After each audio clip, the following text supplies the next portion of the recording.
The views on a Breath of Fresh Air podcast reflects the parties involved, and we encourage you all to use it as a conversational tool that will lead to personal studies of your own. Hallelujah.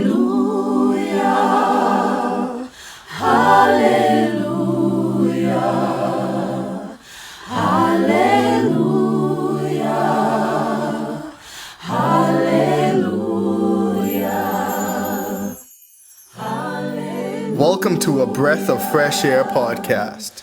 Here with your hosts, Earl Roberts and Nakhaz Gay. As a young person, Christianity can be so foggy, like smoke in the mirrors and so unclear. But we're here to bring you a breath of fresh air.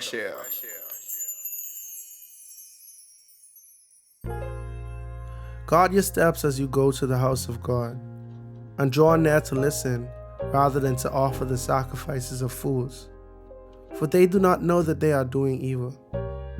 Do not be hasty in word or impulsive in thought to bring up a matter in the presence of God, for God is in heaven, and you are on earth. Therefore let your words be few.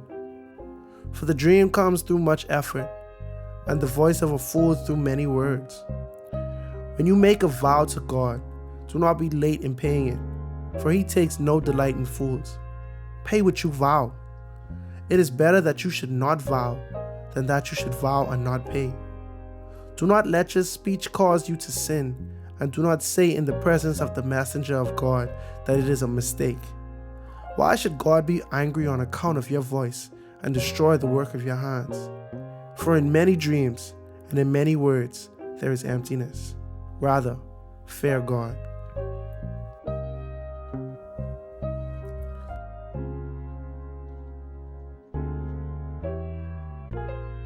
In today's episode, we dive into Ecclesiastes 5, where the teacher invites us to pause and reflect on our relationship with God, the words we speak, and how we approach wealth and contentment. Let's uncover the wisdom and the lessons that are just as relevant today as they were centuries ago. As always, be blessed and enjoy.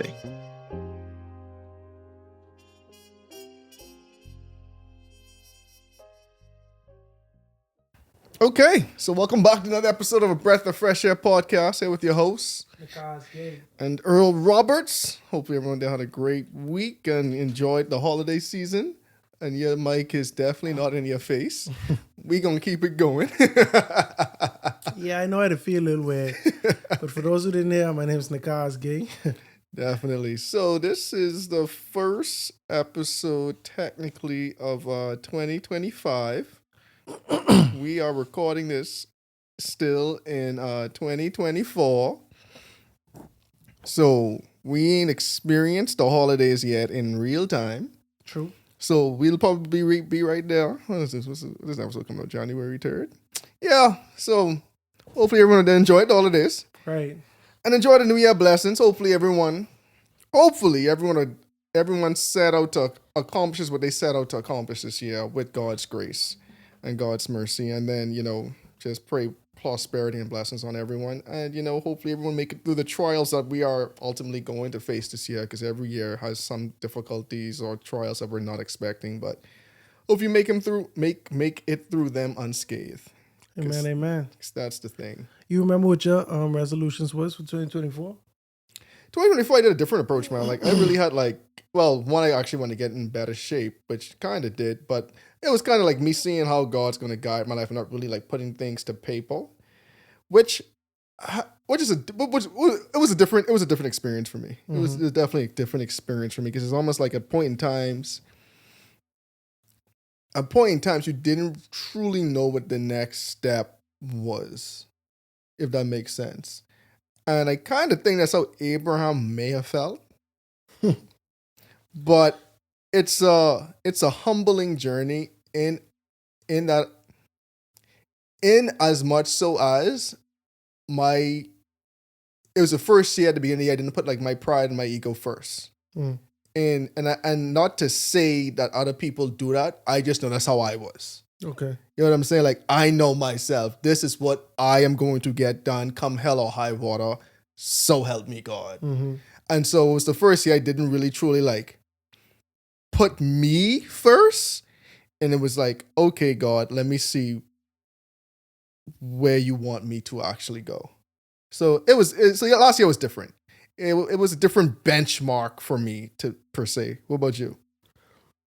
I two things that I did. My spiritual life, I wanted to say like really long prayers. Mm-hmm. Like, I don't know if you remember me saying that. Like, I did. Long prayers. Because last year y'all even start off the year praying, which is pretty commendable. Yeah. And I don't know, man. Like, I think between my surgery and just kind of being reflective, like, to me, I started to not see the need for it. You see what I'm saying? Like, you know, when Jesus talked about the Pharisee who prayed with these vain repetitions and stuff like that, right? Like, that's kind of how I felt. Like, I felt like for me to make it my prayer long, I needed to put fluff into it. You see what I'm saying? And so I strayed away from doing that now. My prayers definitely are intentional. I try to remember to pray for people as much as possible. You see what I'm saying? But I definitely fell short in that aspect of like just praying long, basically. My other resolution was to make as many things as possible from scratch. You see what I'm saying? So like I start off the year baking bread, making Johnny cake, what's it called? Pizza. There's a lot of baking. I remember that. Cinnamon. I remember the cinnamon buns. Yeah, cinnamon buns, stuff like that. And when I tore my ACL, I tore my ACL before the resolution was made, but when I got surgery, that derailed me a lot because I couldn't stay on my feet for a very long time. That is facts, You see what I'm saying? But I haven't really gotten experimental in a while. Oh, bro, I was making tortillas. You see what I'm saying? I was making tortillas. I made naan from scratch, bro. Flour, corn, tortillas. Flour. Okay. Levels, bro. Levels. Come on, dog. Right? I picture the corn tortillas in my head just now. I was like, that's cool. My boy grinding up the corn. He probably got a pedestal and butter, just like making flour. Next you got me churning my own butter, making my own mayonnaise. And like, it ain't that hard though. It ain't that hard. I've seen videos. It ain't that hard. Just like when I was locked in on this goal, I was looking at how things were made. Like everything I see that I like, I'm like, how do you make this? So what is barbecue sauce made out? You know what I mean? Exactly. Like King C's barbecue sauce coming soon. It coming. No, definitely coming. It coming. And so yeah, I can be honest with you. I definitely improved in terms of like just being more experimental and making stuff. But I didn't stick to it long enough. But I'm just glad that I started to though. Like I glad I get into baking bread. My sister and I, we always argue about who makes the better bread. She's far superior, and I know she don't listen to the pod. So Which sister?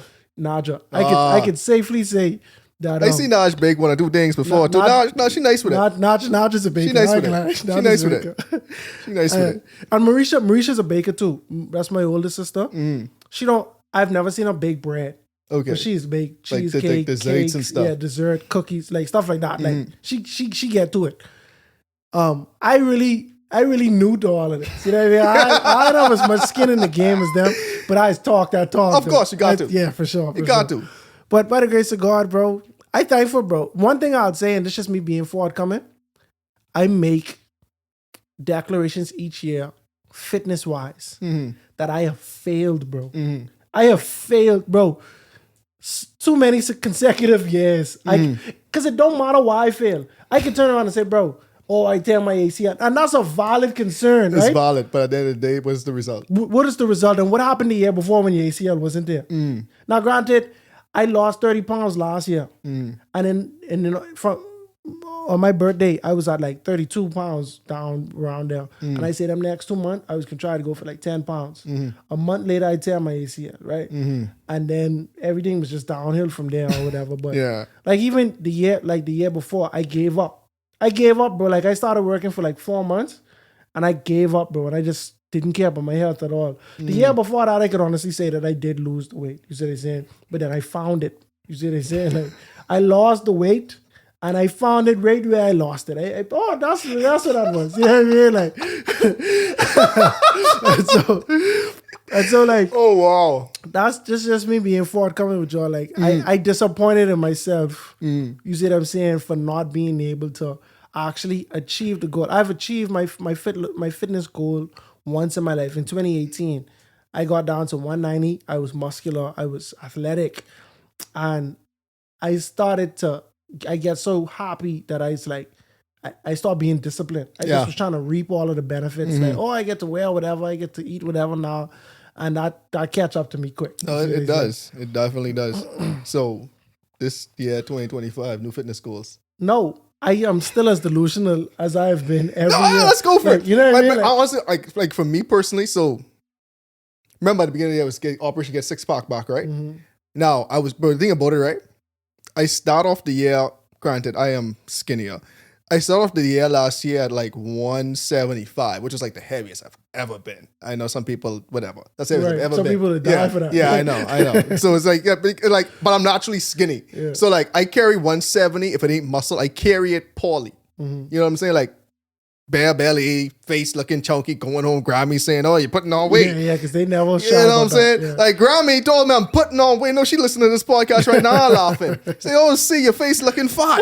Okay, Grammy, thanks. That was a sign, right? But like mid-year, I get down to 150. Just like, all right, that's like 25 pounds. I was pretty much skinny again, right? But I was like, okay, I gotta get muscular.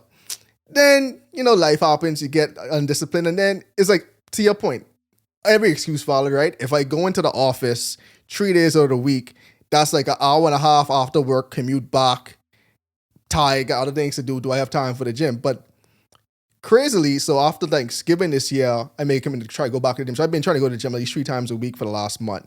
I actually see the differences again, right? So I want to keep this momentum going to the gym next year. Well, this year, can we all listen to this? But I do agree. The hard part is, bro, like, when you don't have no one to go with. Yeah, that's one.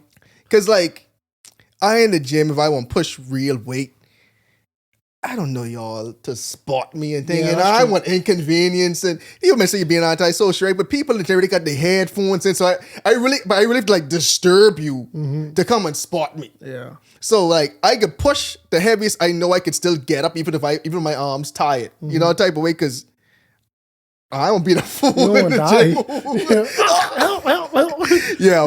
Yeah, man. Like, but I guarantee you, if that do happen, people can come run to you very fast. Bro. They will. I've seen it happen. And they will laugh. Yeah, for sure. It could be a funny joke now. It could be funny. But I mean, true God, like, here's the thing. With all the goals you set, it's just like, I don't want to say salvation. I think the analogy going for this word that first come to my head. But either way, you have a new day, new year to always reset. Like, I know a lot of people try to wait until the new year to say, oh, this year is going to be my year. This year I'm going to get such and such done. But to me, that's even why I wanted to start the gym again properly from Thanksgiving. Because a lot of these things, you need to build up the momentum again going into the new year.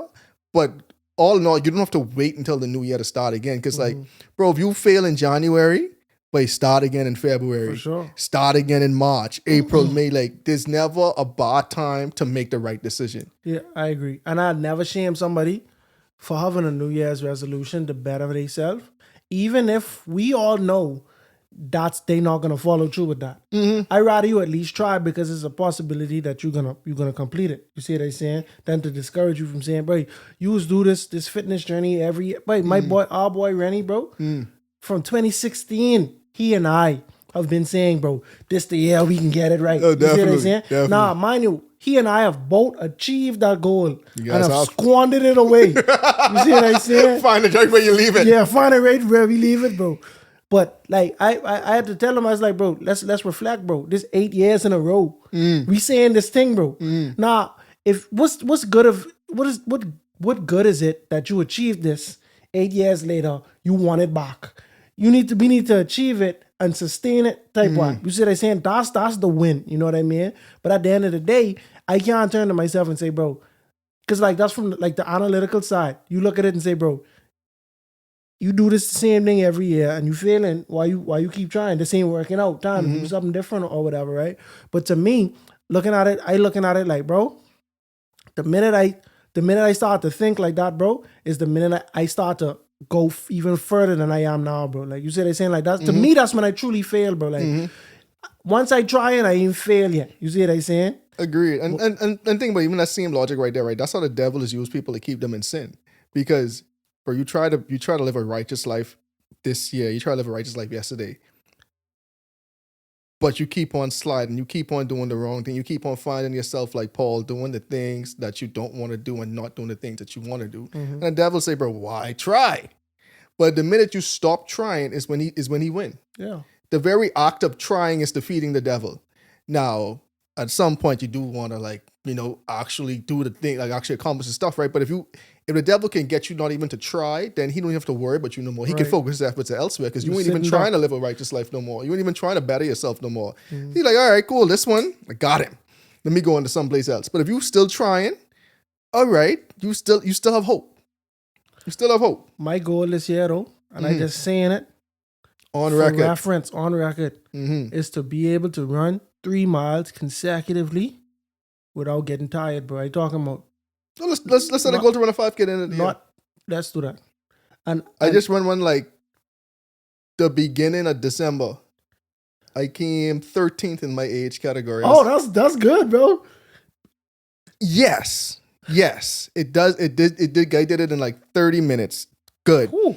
The guy who won was 56, and he ran the 5K in less than 17 minutes. He literally did a 16-minute mile. That's crazy. Bro, the top 10 people, their average age was like 55. That's crazy. And one of them was 68. So it's like, I did good, but I got smoked. Yeah. But at the same time, we don't know who these people are. I don't know, but at the same time, too, it's just showing like, bro, you never too old to be out of shape.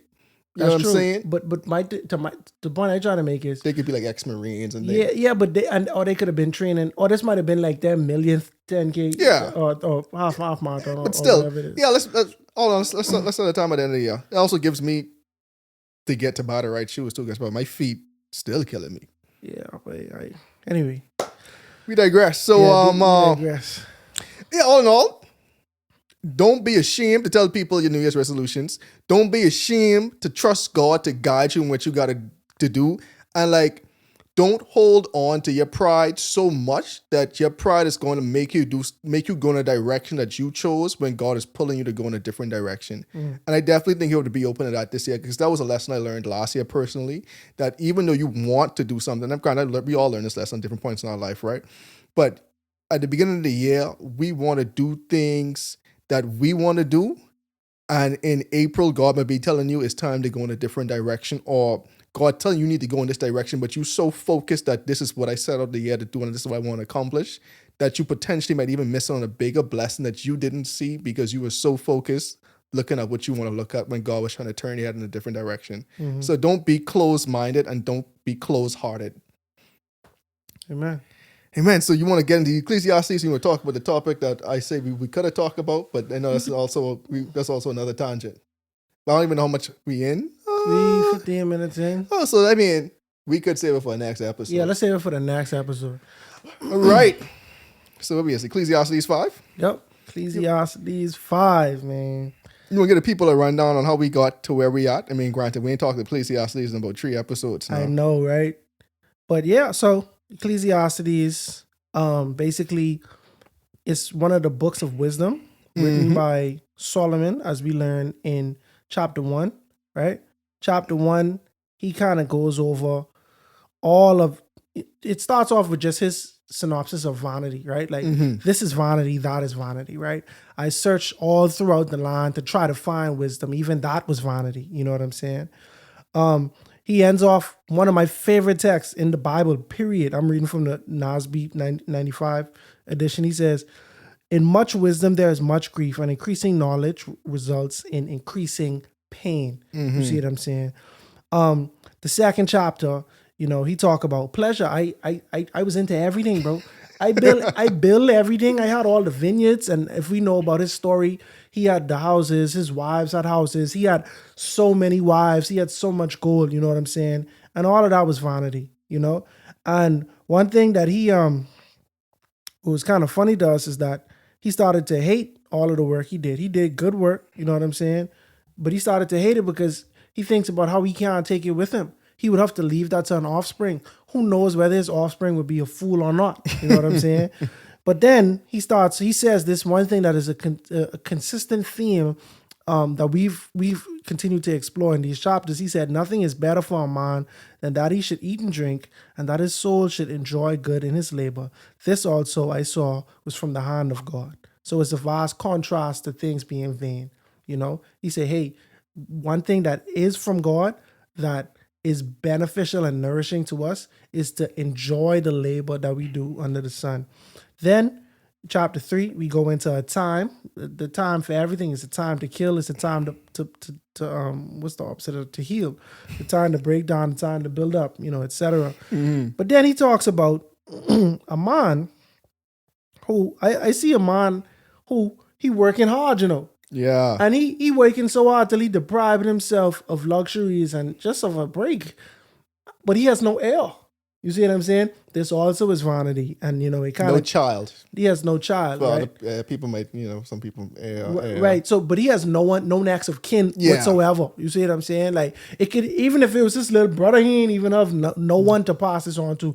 You working for naught, you know?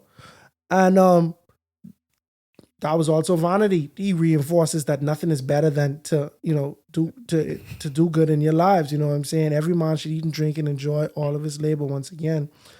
And then, you know, we go into some of the injustices. It's a very long synopsis that I'm giving. That it is. I mean, well, that all the injustices that was like, okay. Yeah, he goes into the injustices that was chapter 3 and chapter 4. He speaks on injustices. He speaks on the value of friends. You know what I'm saying? 2 are better than 1. 3 cords are not easily broken. You know, etc.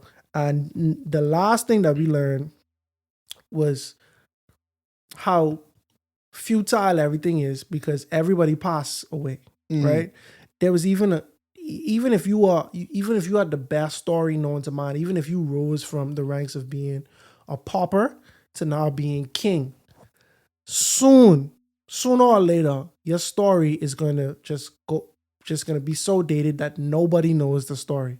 You see what I'm saying? This is also vanity. And so now that brings us to chapter 5. Chapter 5. Part of me can't wait till we get to the end of Ecclesiastes so we can discuss it in full. Yeah, because Ecclesiastes, like, it started to grow, like, it started to develop. Like, you see, like, his tone started to focus on different things as the book progresses. Yeah, and it's really at the end where you can really truly talk about it in its entirety, because some of these standalone chapters could be interesting. Anyway, let's hit it. So Ecclesiastes 5.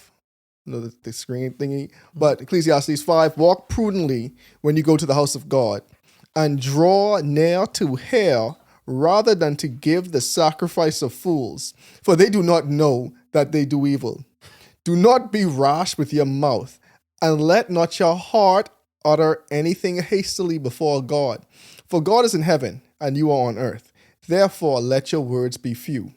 For a dream comes through much activity, and a fool's voice is known by his many words. Pause right there. You sent a meme in the group the other day.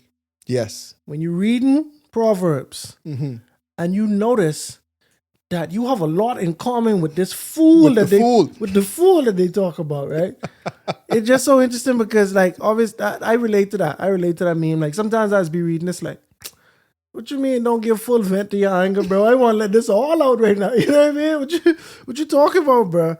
For a dream comes through much activity, and a fool's voice is known by his many words. They say, boy, you talk to, you know, that's the fruit you giving out. So by the fruit, you'll know them. You'll know them, bro. It's like, you ever thought, not to kick someone when they down, right? When you're hearing someone talk, right, you think they is the expert of biblical texts, right? So the foremost expert on biblical text, mind you, the foremost expert of biblical text. And now when someone challenged them on their expert knowledge, they start crumbling because why? Now you got to talk about it, and now what you talking ain't lining up with your what you claim. Yeah. You know what I'm saying? And you got to do a lot of digging and digging and Exactly. digging. But you ever been in a meeting and someone asks you something, but you literally just don't know? That happened to me on Monday. Tuesday. That happened to me on Tuesday. And, but it's be a point where you're like, babe, I could come up with something, but me coming up with this might expose myself even more. Or I could just say, let me get back to you on that. Yeah, true. But it's so funny that happened to me, but it was at the beginning of the meeting, right? And I led the meeting. Oh, boy. Right? And so in my mind, I was like, bro, if I talk long enough, I can find an angle where to take this. You see what I'm saying? But I didn't even have nothing to talk about, bro. Bro, it was crazy. I just end up asking a question, like deferring it type. But yeah, bro, like I know that feeling, bro. And but see, the Bible is clear. A fool's voice is known by his many words, bro. Just think about the people who you know that know everything. They know everything. I was just thinking with someone the other day. It's like, bro, I don't want to be around you because you always know everything. And not that, and I'm being sarcastic right now because you don't know all these things, but you always talking on this, bro. It's the foremost expert. Every time you bring up something, oh yeah, you know what I mean? Like, oh, that. Like, you know everything, bro. And it's like, that's a facade right there. And when they don't caveat that, bro, maybe I don't know, but here's my opinion. Right. We could have a different conversation with that. But when you speaking as the authority, it's like, okay, interesting. I like, bro, you almost giving yourself away, just speaking like you know it, bro. Like me, I just do the opposite to a fault sometimes. Like I just preface too much sometimes, in my opinion. You see what I'm saying? I believe. You catch what I'm saying? Like I'm saying. Sometimes it don't even require all that because we know this only my thoughts I'm speaking on behalf of, right? But I just want it to be known that I ain't the authority on this, bro. Exactly. So don't quote me on this. Take this with a grain of salt, rather, you know? But yeah, bro. No, agreed. But I got another one. Go for it. Verse 2. Do not be rash with your mouth, and let not your heart utter anything hastily before God. For God is in heaven, and you on earth. Therefore, let your words be few. I thought about this week when I was reflecting on my my last year's New Year's resolution. I don't believe this is clearly saying don't talk to God often, because we have other texts that kind of refutes that, right? But it's like, be meaningful with your words. You see what I'm saying? Do not be rash with the things that you're saying. You know what I'm saying? Let not your heart utter anything hastily before God. Like, And to me, can we finish your thought? Because I think that one right there is the most interesting part about it. yeah, but don't let your words be few. Like, basically, mean what you're about to say to God. And to me, with the hastily part about what's interesting to me, because 90% of the times when I pray, is more so about like what I want and not really about like the focus. So it's like half the times we just rushing to go to God and bring him our needs, and it's not really like the praise, the thanks, and the worshiping of him. And so it's like, like take a step back sometimes when you're approaching God and really realizing that, bro, you actually talking to your God. You know what I'm saying? Like it's weird, right? Because we have a relationship with God, right? But it's like you got to realize who you talking to. That's true too. And so like, yeah, you come in to bring him all your problems, but you even thanked him yet? You know what I'm saying? You even like give him any type of reverence yet? Or you just, my God, I had a hard day. I really need to pay this rent. Like, I need to do this. And we serve such a compassionate God that I don't want to say he doesn't care, but he lets that first part slide. And he still wants to, supply our needs. But at the same time, too, it's like, whoa, where's the reverence? Where's the humility? You talking to me like I owe you these things, and not that it's like a grace I'm bestowing you. You know what I'm saying? So I think some of that part is like, check your heart and make sure you ain't just rushing bringing all these problems to him, even before you even acknowledge his reverence and his grace and his majesty and all this type of stuff. Because I guilty of this. Man, let's cut the chit chat. You know who I am. Let's cut to the chase, man. You know what I'm saying? And to a fault, that's how we start to treat God. Like, he is our boy and not our sovereign Lord. You know what I'm saying? And some people might say being too upright and too uptight, but we see even Solomon here, and when you start thinking about the premise of this book, right? Solomon, the preacher, doing all of these experiments under the sun. He's trying to test a lot of these things outside of the presence of God, right? And think about it, even in the presence of this, he's still quoting this. Like, bro, even if you try to live a life outside of God, bro, it's these certain things, bro. But when you come in the house of God, bro, be reverent, bro. Mm-hmm. Like, be reverent. When you're going to talk to God, bro, have humility. You know what I'm saying? Like, outside of life of God, I can still tell you these things, bro, because these things still, these is like respect your God. Even if you ain't a Christian, you want to go worship Vishnu, go in the temple with some grace. You know what I'm saying? That's true, yeah. Like, man, it's funny, right? Because like, when there's some people beef with Christianity, right? Like we almost personalize God too much. Other people like, man, we don't believe they God real or it's the real one true God, but they treat them with the utmost respect. You know what I'm saying? Mm-hmm. So it's just all about it, like checking yourself. Like to me, there's a balance. There's a balance. Like God is like Jesus is our friend, is our Lord, but you still gotta have some level of respect and reverence. You know what I'm saying? You think about it, like some people treat their boss, right? You can be cool with your boss, but at the end of the day, in the back of your mind, you still know this is my boss. No, the too far joke, I ain't gonna crack. You know what I'm saying? Yeah. I'll crack a joke, but the too far joke, I ain't gonna crack. Is why I still respect your title type thing. You know what I'm saying? So we gotta. Yeah, I think sometimes like the hippie Jesus movement, like it kind of make things too chill sometimes. Like that's how people look at it. And granted, I ain't the uptight one. I just saying sometimes the pendulum swings too far in the wrong direction. I definitely agree. And so at a certain point, it got to swing back to the medium. I just was talking about this in Sabbath school when I was at Yana Grammy Church, bro. We was in Sabbath school, and one of the questions was like, "Oh, I don't want straight." Anyway, let's go for it. The question was kind of like, shouldn't we as Christians blend in with society so that we can teach and convert them? Boy, basically. no, that's the topic. Yeah, that was the topic. And mind you, this Yana Grammy Sabbath school. So these people like 2 times my age plus something. You know what I mean? And I think the Sabbath school teacher was picking up with the lady who was putting down like the question she really was asking.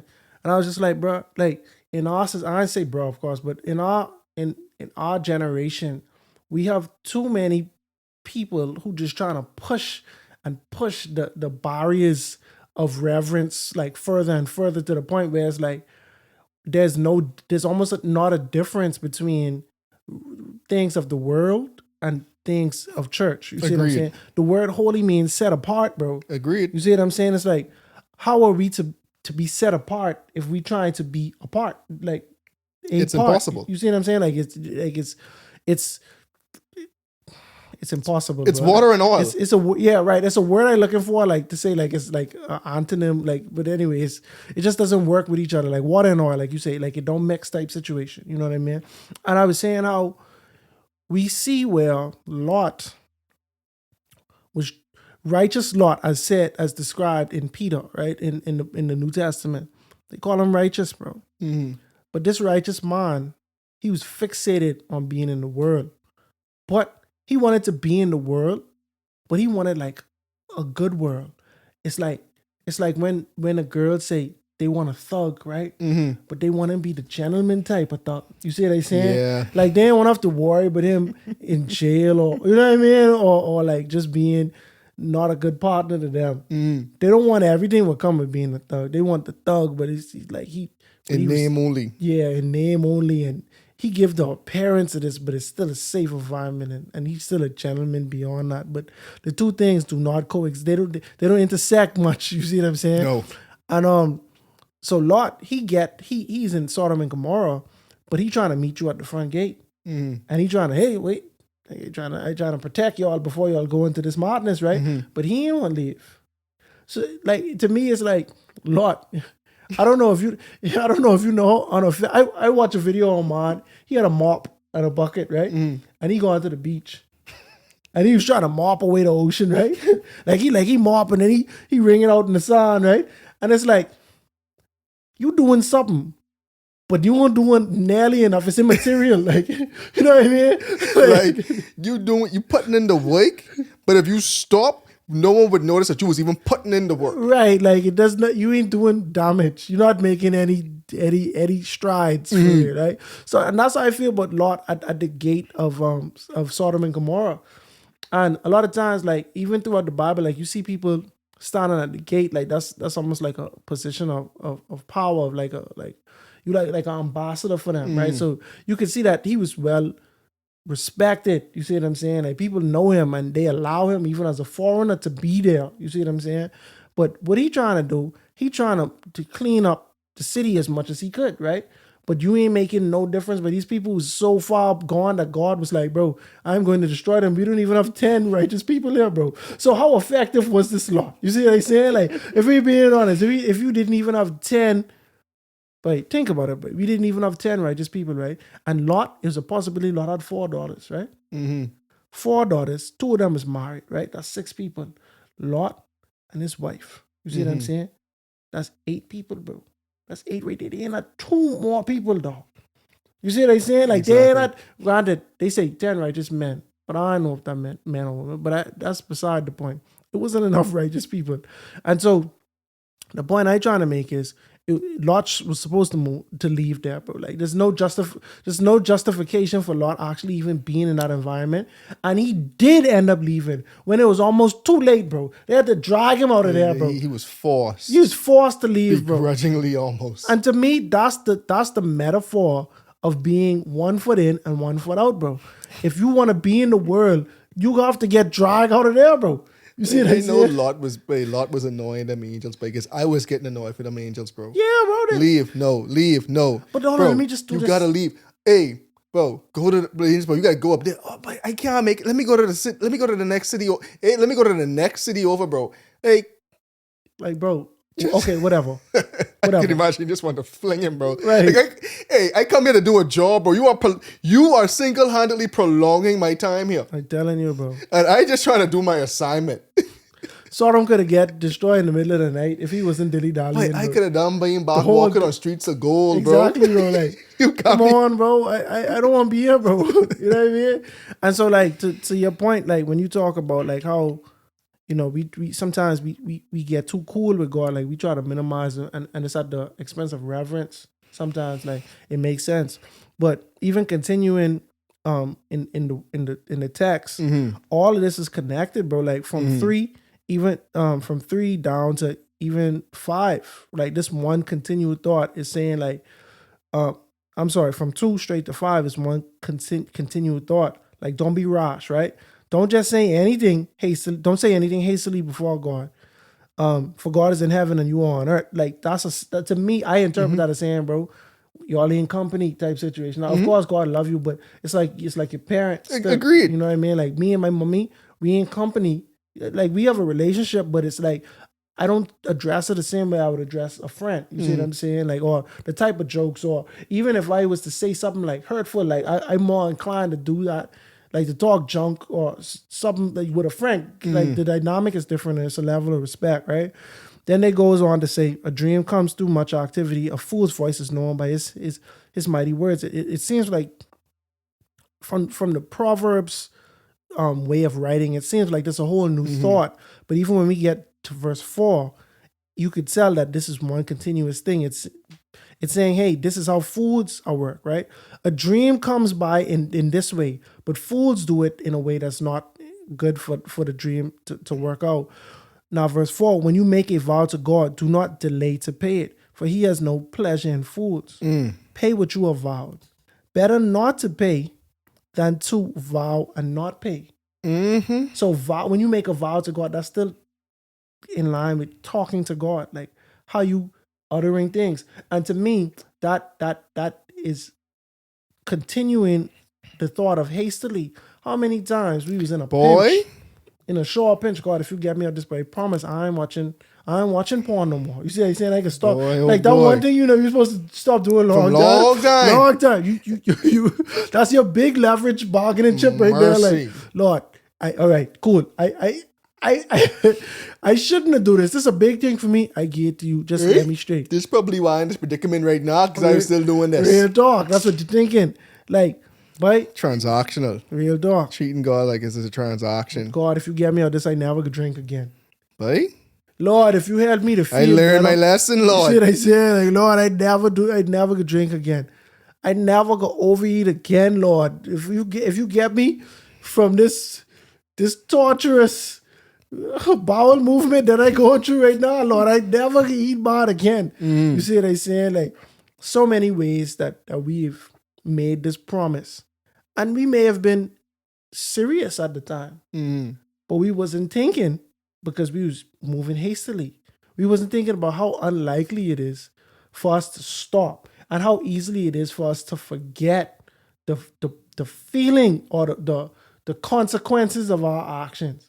You see what I'm saying? It's people who get arrested for doing such and such a thing. Lord, if you get me out this jam, I ain't gonna do it no more. But then as soon as they get the freedom, the comfortability of freedom, I can just do it once or twice. You see what I'm saying? They go right back into it, you know? I was trying to think of a biblical analogy when God helps somebody out of something and they go on right back to it. I know that the analogies are there, but it's slipping me right now. So, but yeah, so the Bible is saying that it's better, for he has no pleasure in fools. This is a foolish action to do, to make that promise and not keep it before God. For he has no pleasure in fools. Pay what you have vowed. Better not to vow than to vow and not pay. That is so crazy to me, bro. It's better you don't even make that promise, bro. Don't. That's crazy. Because to not make the promise, that just seeing cold. Like, you, Lord, get me out this jam. I ain't gonna change nothing, but get me out this jam. You see what I'm saying? Like, But think about it, right? At least you being honest. Bro, that's like me coming to you, right? And saying, Kazi, I in a jam. I need $500. I could pay you back. Right? Ultimately, you expecting there's $500 to back. Versus me saying, by Kazi, I in a jam. I need $500, bro. I said I paid you back. Period. But now it's like, ain't no false pretenses. ain't no false pretenses. Yeah. So now, if you get it back, you get it back. But you giving me this under no expectation of ever seeing this money again. But to you, which one you rather? You rather give the money and know you ain't getting it back, or give the money and anticipate you getting it back and then never get it back? That's true. Because at least I know you being real. You see what I'm saying? From you don't give it back, I looking at you funny like, bro, like Animosity. Yeah, like, that's true. Animosity. So not even think to God, like, the net result probably was going to be the net result regardless. But now you unprovokingly attach a circumstance to this. I ain't asked you for nothing. I ain't asked you for nothing to get you out this jam. I probably was going to get you the jam regardless. But now you say you was going to do something. So now we in a covenant that you put yourself in. Yeah, we in a contract. But you ain't going to keep your end of the bargain no more. Yeah. It's better that you just don't do that. Your dog. Especially when it's self-inflicted. You know what I'm saying? You put yourself in this predicament. He's saying, but that's a fool. Why are you offering something that you know you have no intentions of doing? You know what I'm saying? In a contract negotiation, you are going to jail. You are in breach of your contract. For sure. Because I am definitely holding up my end of the bargain. That's fraud. Yeah, that's fraud. That's straight up fraud. Whether you intend it to or not. Sam Bankman-Fried. I don't know if he out or he not. I know. Fraud. Anyway, y'all Google it. But fraud, yeah. Fraud. To fraud my people. Yeah, dog. But yeah, so where we at? Verse 6. Do not let your mouth cause your sin to flesh. Flesh to sin. Yeah, that make more sense, huh? Yeah. Sin to flesh. Wow. Do not let your mouth cause your flesh to sin, nor say before the messenger of God that it was an error. Why should God be angry at your excuse and destroy the work of your hands? That's crazy, bro. For in the multitude of dreams and many words, there is also vanity. But fear God. Fear God, bro. That's something I never... Boy, if I didn't read that... See, and that's the thing. So many times you hear people say, I don't think God care about X, Y, Z. How would you know, bro? Because, bro, truthfully, if I have a nephew or something who say they make a promise to me that I know they can't keep, that I know they can't keep, I ain't really gonna be that bothered when they don't keep it, because I know they can't keep it. So if God know, not only that he, of course you can keep it, but if God know that you won't keep it, he know that for a fact you won't. I would say that there's no way God can get mad at that, bro. God know I couldn't do that, man. You see what I'm saying? Like easy to just iron over that, or just minimize that, right? But here, Solomon feels strongly that God does not, he don't play but that. You see what I'm saying? And I could naturally we know it, right? But here's the thing, right? If we know God hates sin, why would we think he wouldn't hate the lie? Right. When we go back when it's in Proverbs, where like the 7 things that God hates, 2 of them was lying. Yeah. Just In a different manner. You know what I'm saying? Yeah. So it's like, why would we not think he don't like that? If my claim to fame, well, I won't say it like that, but I hate sin, bro. Sin cannot coexist in my presence. Why would I not hate the lie? Yeah, because if we be real, you lying to me. Unprovokingly, too. Yeah, but it's a different, like, I hate when Earl lied to Kazi. But now you lying to me. Like, that's a different one. You see what I'm saying? Like, I don't even justify when you doing it to someone else.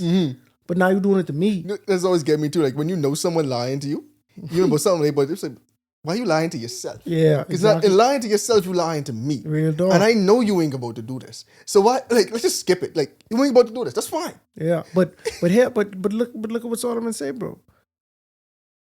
Like, and he say, like, not even say before the messenger of God that it was an error. Like, don't come back and say, oh, I missed do that.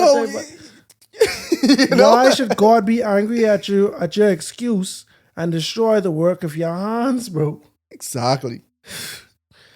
Because to me, this is just saying, don't. What's the word? I know a word, but it ain't. Wait, word's escaping you tonight? No. I trying to think of. Don't give me the runaround. Okay. Yeah. You see what I'm saying? Like, like, don't do that to me. Don't beat around the bush. Yeah, don't beat around the bush too much. You see what I'm saying? Like, I just trying to think of another word to say. A clean way to say that, because it's a very easy acronym that we just to say. You know what I mean? Like, Yep. Especially on a Bible podcast. Yep. All right. But this is also vanity. So now in verse 8, if you see the oppression of the poor and the violent perversion of justice and righteousness in a province, do not marvel at the matter. For a high official watches over high official, and higher officials are over them. Moreover, the profit of the land is for all. Even the king is served from the field. I like that phrase. I about to highlight that. I really love that one. The profit of the land is for all. Even the king is served from the field. That means, bro, if we doing right by people, everyone will benefit from that. That's how I interpret that. You see what I'm saying? Like, the profit of the land is for everyone. So you see somebody, you see oppressions happen. Don't be happy when you see these type of things. You see what I'm saying? People everybody it's always a chain of command, right?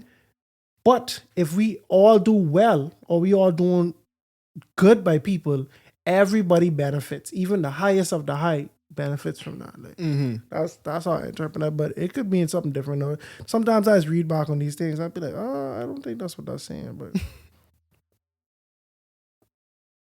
yeah, it's talking about the bureaucracies. Anyway, so verse 10, he who loves silver will not be satisfied with silver. He who loves abundance with increase.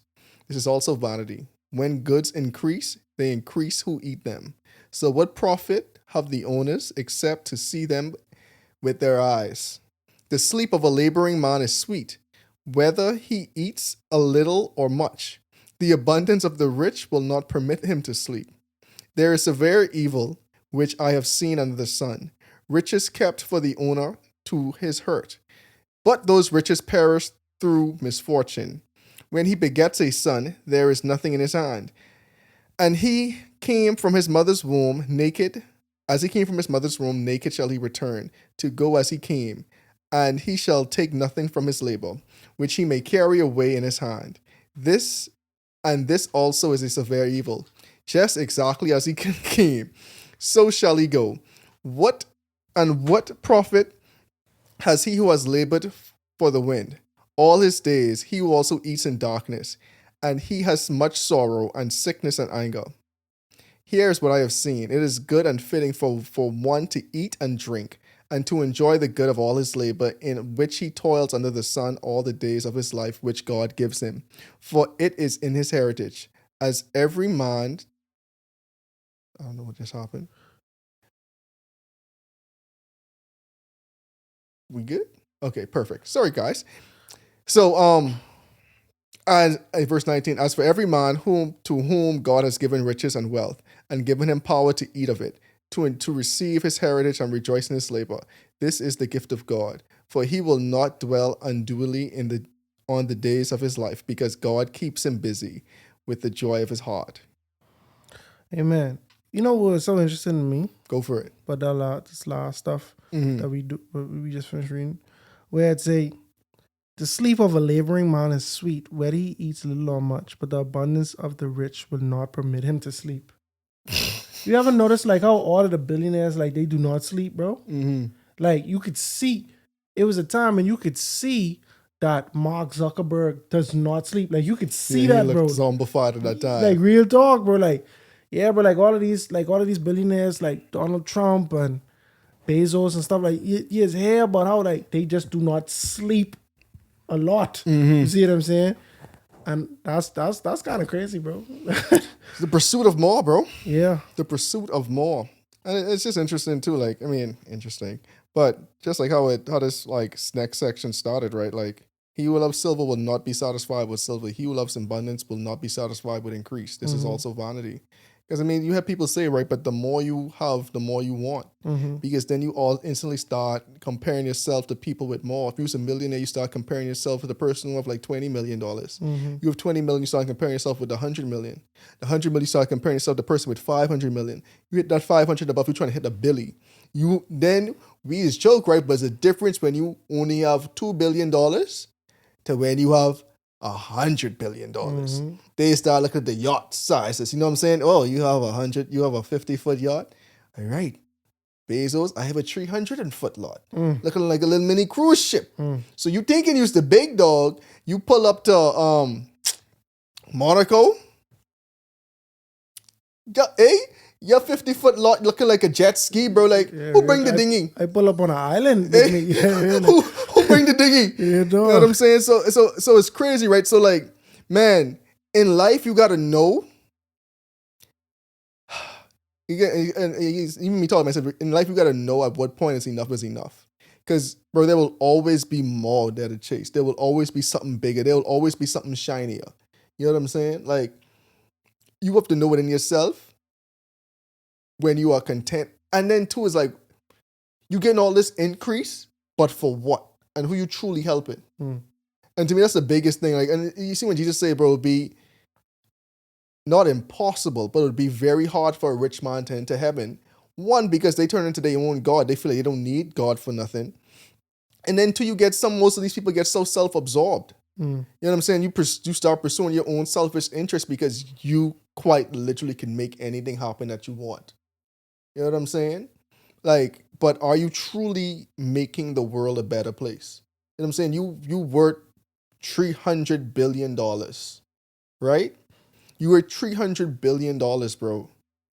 How many people are you actually, like, can I say this the right way? Because you're providing jobs, right? But outside of that, like the actual homeless, like how you actually making like other people's lives who you meaningfully could impact? How are you making their lives better? The capitalist in me is saying that it's not your job, right?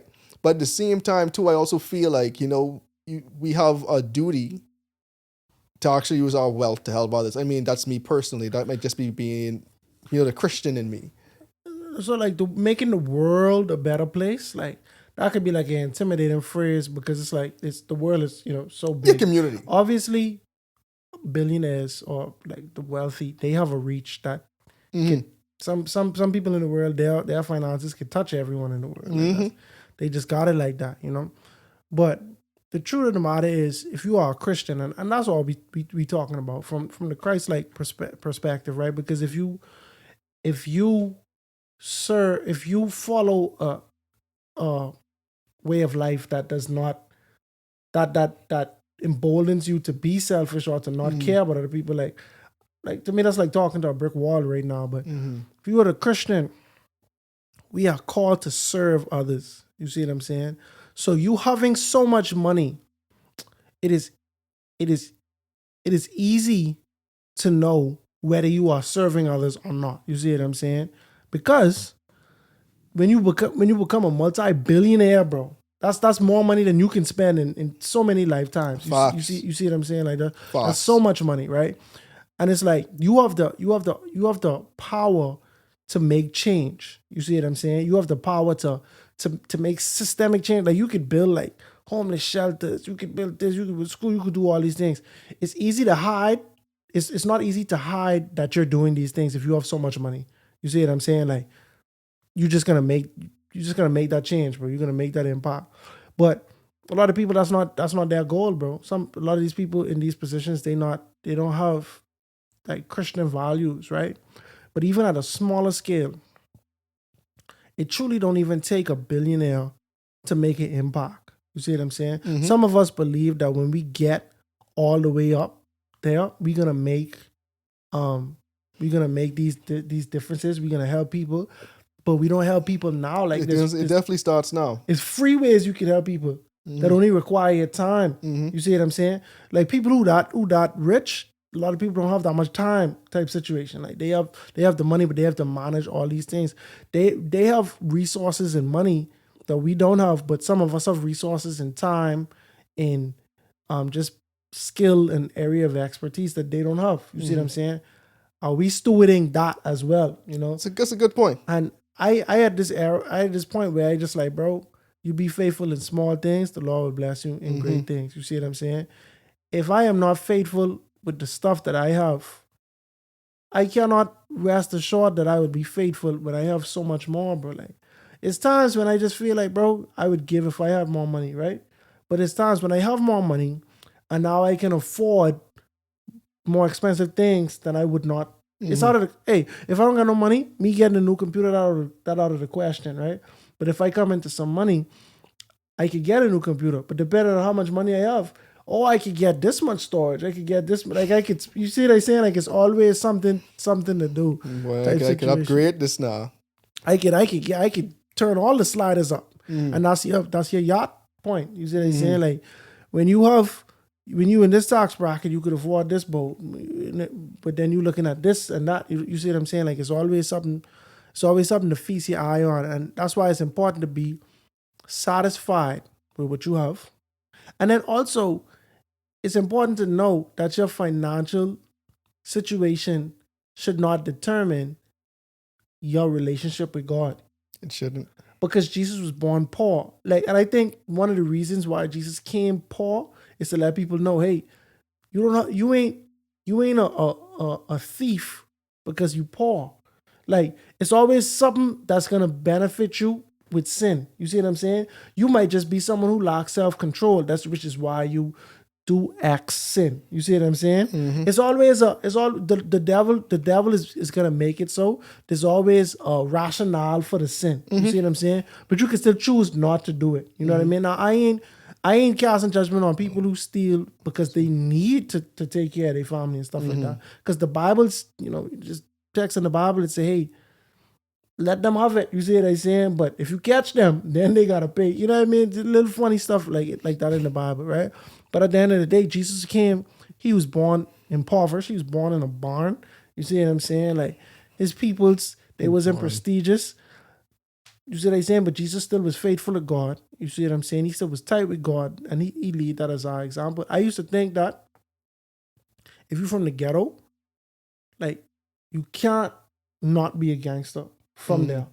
I used to feel like, bro, the only way you could be like a devout Christian, you got to be like rich or middle class, where you don't have certain problems. Like you don't have to worry about people testing you and this and that. Boy, say I can't be Christians only can be circumstantial. Yeah, I used to think like God cut you a blind from the get because you gotta get it out the mud. That's what I used to think, bro. And I was a sincere thought of mine, but like I have to be contentious because this way I'm from, like this is the only way I can survive being like this, and I don't know no better type situation. You know what I mean? But truly, your financial state should not determine your relationship with God or your piety. You see what I'm saying? Like we could do that at any level.